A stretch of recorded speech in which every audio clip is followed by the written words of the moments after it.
Hello everyone, welcome to another video. In this video हम लोग बात करेंगे कि अगर कोई स्टॉक में कोई इंडिकेटर आ जाता है, उसके बावजूद वो स्टॉक कुछ दिनों तक उसी पर्टिकुलर प्राइस रेंज में रहता है, तो कैसे पता लगाएं कि एक इंडिकेटर के आने के बाद कब उस स्टॉक को बाय करना है।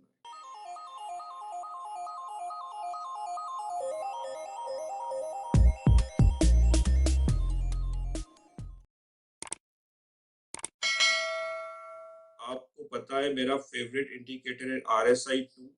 अगर आपने RSI 2 वाला वीडियो नहीं देखा है तो आप लिंक में जाके चेक कर सकते हैं। प्लस आपको RSI 2 कैसे लगाना चाहिए, कैसे उसमें ट्रेड करना चाहिए। बट इस सेशन में हम लोग बात करेंगे कि जब RSI 2 भी एक पर्टिकुलर स्टॉक में आ जाता है, उसके बाद बाइंग जोन को कैसे पता लगाए। क्या अगर हम लोग आज ही बाय करेंगे तो क्या स्टॉक ऊपर जाएगा या थोड़ा और वेट करें। तो चलिए हम लोग चार्ट टर्मिनल में जाके देखते हैं कुछ स्टॉक के साथ कि क्या आपकी बाइंग जोन होना चाहिए पर्टिकुलर स्टॉक के लिए। तो चलिए हम लोग स्टॉक टर्मिनल में आ गए हैं। आप देख सकते हैं कि मैंने स्टॉक सिलेक्ट करा हुआ है महिंद्रा लॉजिस्टिक्स और स्टडीज में सेट कर दिया है 200 दिन का मूविंग एवरेज और RSI 2 इंडिकेटर। अगर आपको अगेन डेप्थ में जानना RSI 2 इंडिकेटर कैसे वर्क कर सकता है तो you can watch this video. Just to brief you, RSI 2 indicator का मतलब ये है कि जब कोई स्टॉक में RSI 2 वैल्यू 10 से कम इट्स गुड टू बाय, 5 से कम it's very good to buy. लेकिन क्या उसके आने के बाद वो स्टॉक ऊपर जाता है कि नहीं एंड क्या बाइंग जोन होना चाहिए, तो हम लोग वो देखेंगे। और एक और रूल जो हमें फॉलो करना है कि अगर स्टॉक अपने 200 दिन के मूविंग एवरेज के नीचे है then definitely we are not going to buy that stock. This is our rule. तो चलिए देखते हैं क्या बाइंग जोन होना चाहिए किसी भी स्टॉक के लिए। तो आप देख सकते हैं हमने महिंद्रा लॉजिस्टिक का स्टॉक लगा के रखा है।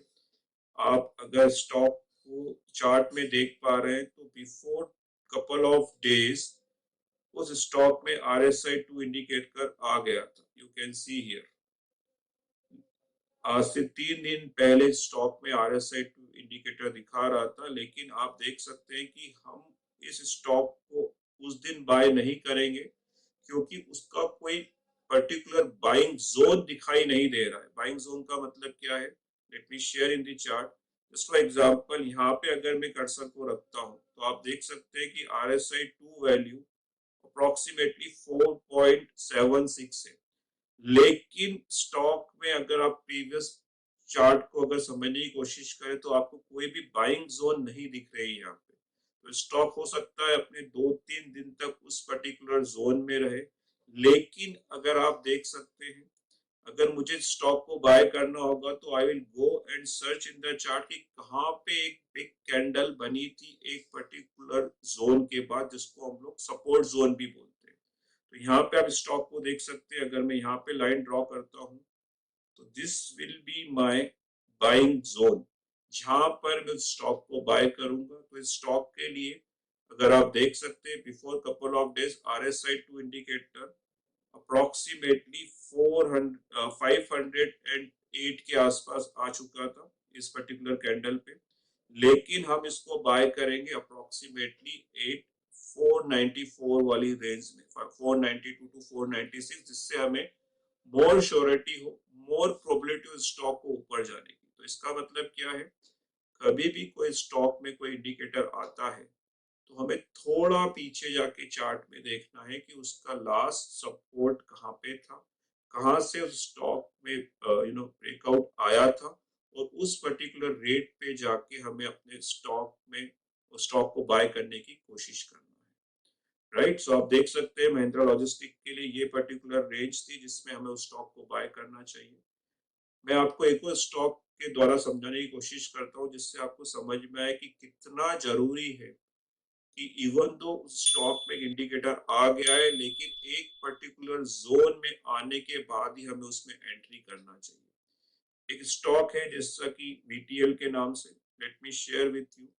अब इस स्टॉक में अगर हम देखते हैं पास्ट में, just for example here RSI 2 value 5.95 है, लेकिन हम उसको उस दिन बाय नहीं कर सकते थे। आप ये बिग कैंडल देख सकते हैं, यहाँ पे RSI 2 का वैल्यू 10 से कम था, लेकिन हमें इसे बाय करने के लिए थोड़ा वेट करना होगा। थोड़ा वेट के लिए हमें चार्ट में जाना होगा, और चार्ट में आप जाएंगे तो यहाँ पे आप देख सकते हैं एक साइडवेज मूवमेंट दिखा था, और उसके बाद एक बिग कैंडल बना बाइंग जोन यहाँ पर, जिससे आप देख सकते हैं कि this is our buying zone, जहां पर हमने उसी दिन स्टॉक को बाय नहीं करा जब इंडिकेटर आया था। कुछ दिन वेट किया, हो सकता है वो कुछ दिन, एक दिन हो, 2 दिन हो, 5 दिन हो, लेकिन जब हमें श्योरिटी होगा कि हाँ ये हमारा सपोर्ट जोन है, यहाँ से स्टॉक बाउंस बैक कर सकता है, तभी हमें बाय करना है। So in short if I tell, किसी भी इंडिकेटर का आने का मतलब ये नहीं कि वो स्टॉक उसी दिन या नेक्स्ट डे ऊपर चला जाएगा। हमें उस स्टॉक में जाके थोड़ा पास में जाके देखना है कि कब स्टॉक में साइड जोन था, और उसके बाद कब स्टॉक में सडन मूवमेंट आया था, एंड वो जिसको हम लोग सपोर्ट लेवल बोलते हैं, वहां जाके उस स्टॉक का बाइंग जोन लगाना है, जिससे हमें मैक्सिमम प्रॉफिट जनरेट हो। तो दैट्स व्हाट, प्लीज रिमेंबर कि इट्स नॉट नेसेसरी कि किसी भी इंडिकेटर के आने के बाद वो स्टॉक आपको अच्छा पैसा बना के देगा। No, you should be doubly sure कि जब तक उसका बाइंग जोन ना मिले, वी शुड नॉट एंटर। हो सकता है वो स्टॉक अगले दिन ऊपर चला जाए, but that is still okay, क्योंकि अगर आप अपर लेवल पे अगर बाय कर लेते हैं, फिर जब नीचे आएगा फिर आप एवरेज आउट करेंगे, फिर नीचे जाएगा फिर आप एवरेज आउट करेंगे, और अगर वो स्टॉक उस रेंज में आने के बाद भी ऊपर नहीं गया, तो आपके पास क्वांटिटी ज्यादा होगा, आपके पास दूसरे स्टॉक को बाय करने के लिए पैसा ना होगा, and you will be in more losses. Please avoid this. You should B W sure कि किस लेवल पे आपको स्टॉक को बाय करना है, and go and buy it. तो ये आपको मैं बताना चाहता था कि किसी भी स्टॉक में आने के बाद इट्स नॉट नेसेसरी कि वो स्टॉक ऊपर जाएगा, हमें वेट करना होगा उस इंडिकेटर के आने के बाद भी एक बाइंग जोन का, और उस बाइंग जोन पे जाके हमें स्टॉक को बाय करना चाहिए, जिससे हमें ज्यादा profit generate. Thank you guys for listening. I hope you like this video. I hope you understand what is the importance of indicator in buying zone. अगर आप इस तरह से ट्रेड करते हैं, देन आपकी एक्यूरेसी, आपकी प्रोबेबिलिटी, आपके प्रॉफिट के चांसेस ज्यादा हैं। If you like this video, please go and subscribe to my channel and share with other people also.